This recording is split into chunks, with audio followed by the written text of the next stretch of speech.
candidatos que não cumprirem o que prometeram, né, eles não poderiam ser proibidos ou de se candidatar numa outra eleição ou até de perder o mandato que eles estão.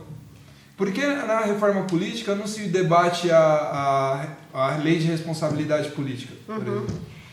Olha, tem um risco muito grande nisso, de você retirar o mandato de alguém que foi eleito legitimamente porque ele não cumpriu as promessas de campanha, em parte por causa do próprio regime democrático. Né? Muitas das decisões do executivo, seja o presidente, governador ou prefeito, são submetidas à aprovação do poder legislativo. E esse é um dos defeitos do nosso sistema, esse presidencialismo meio capenga, assim. É perfeitamente possível e acontece muito alguém se eleger para o executivo e não ter maioria na casa legislativa. Aliás, as pessoas às vezes fazem isso de propósito, votam num candidato de um partido para o executivo e no outro que é para exercer o controle.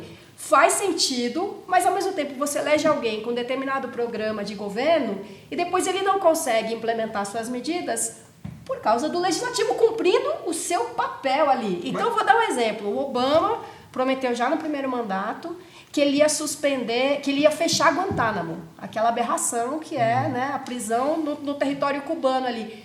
Isso precisa ser aprovado pelo Congresso americano. Então tem um risco nisso. Ou mesmo um candidato ao parlamento, ele se elege, às vezes, fazendo promessas absurdas, inclusive. O cara se elege vereador, dizendo, não, eu vou canalizar o rio, eu vou fazer o hospital. E aí ele, digamos que seja feito um hospital, ele vai dizer, não, eu fiz, meu mandato é legítimo. Agora, esse cara aqui prometeu que ia aprovar a Lei Municipal de Mudanças Climáticas. E ela não passou. Então o mandato dele é subtraído. Então, seria simplificar uma coisa que é muito mais complexa. O que um governante prometeu fazer, o que ele conseguiu fazer.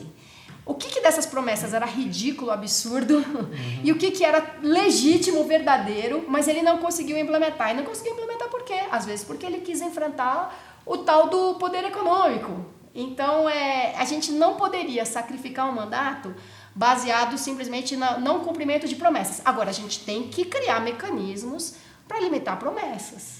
E tem que criar mecanismos para não tornar o horário eleitoral aquela coisa ridícula, aquela exibição de efeitos especiais, entendeu? Seria melhor que o candidato fosse obrigado a olhar para a câmera e dizer, olha, na área de meio ambiente, meu compromisso é esse e aquele.